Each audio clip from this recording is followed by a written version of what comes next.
ನಮ್ಮೂರ್ ಜಾತ್ರೆ day 3 of day 5.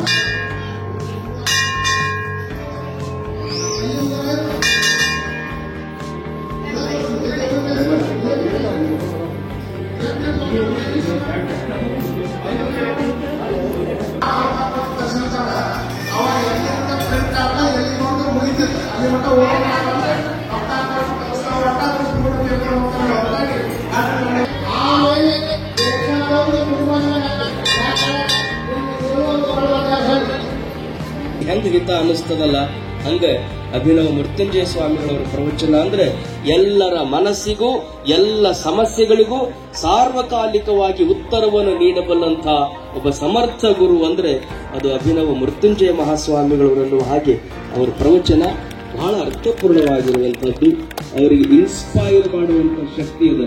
ಅವ್ರು ಯಾವಾಗ್ಲೂ ಹೇಳ್ತಿರ್ತಾರೆ, ನಾವು ಜಗತ್ತಿಗೆ ಬಂದೀವಿ ಅಂದ ಬಳಿಕ ಎಕ್ಸ್ಪೈರ್ ಆಗಿ ಹೋಗುವುದಕ್ಕಿಂತ ಮೊದಲು 4 ಜನರಿಗೆ ನಾವು ಇನ್ಸ್ಪೈರ್ ಆಗಿ ಹೋಗ್ಬೇಕು ಅನ್ನುವಂಥದ್ದನ್ನ ಕೇವಲ ಹೇಳೋದಲ್ಲ, ನೀವು ಇಲ್ಲೇ ಮಡಕವಾಡಕ್ಕೆ ಹೋಗಿ ನೋಡಿಬಿಟ್ರಿ ಅಂದ್ರೆ ಹೆಂಗಿದ್ದ ಮಠ ಹೇಳ್ತಿದ್ರೆ ನಮ್ಮ ಗದಿಗಿನ ಜಗದ್ಗುರುಗಳವರು. ನಾಟಕದೊಳಗೆ ಒಂದು ಸೀನ್ ಇರ್ತದಂತ, ಅಷ್ಟೇ ಒಂದೇ ಒಂದು ಪರದಿ, ಆ ಪರದಿ ಮ್ಯಾಲ ಎತ್ತಿದ್ರು ಅಂದ್ರೆ ಒಂದು ಕಾಡಿನ ಸೀನ್ ಬರ್ತದೆ, ಎಲ್ಲೋ ಅರಣ್ಯದೊಳಗದ ಅನ್ನುವಂತ ಭಾವ ಬರ್ತದೆ.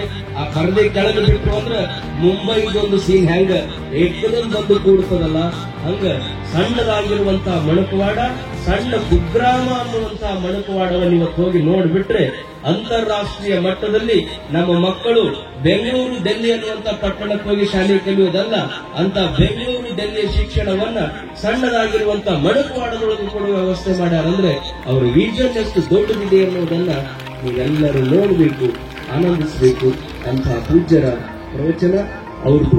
ಅದೃಷ್ಟವಂತರು ಯಾರು ಅಂತ ಕೇಳಿದ್ರೆ, ತನ್ನ ಬೆವರನ್ನ ಭೂಮಿಗೆ ಸುರಿಸಿ ಭೂಮಿಯ ಬಣ್ಣವನ್ನ ತನ್ನ ಮೈ ಬಣ್ಣವನ್ನಾಗಿ ಮಾಡಿಕೊಂಡು ತಾಯಿ ತಂದೆಗಳನ್ನ ವೃದ್ಧಾಶ್ರಮಕ್ಕೆ ಅಟ್ಟದೆ ಅವರನ್ನು ಜೋಪಾನ ಮಾಡ್ತೀನಿ ಅನ್ನುವಂತ ರೈತನ ಮಗ ಏನಿದ್ದಾನಲ್ಲ, ಅವ ನಿಜವಾದ ಅದೃಷ್ಟವಂತ ಅನ್ನೋದನ್ನ ಅವ್ರು ಹೇಳ್ತಾ ಬಂದಿದ್ದಾರೆ.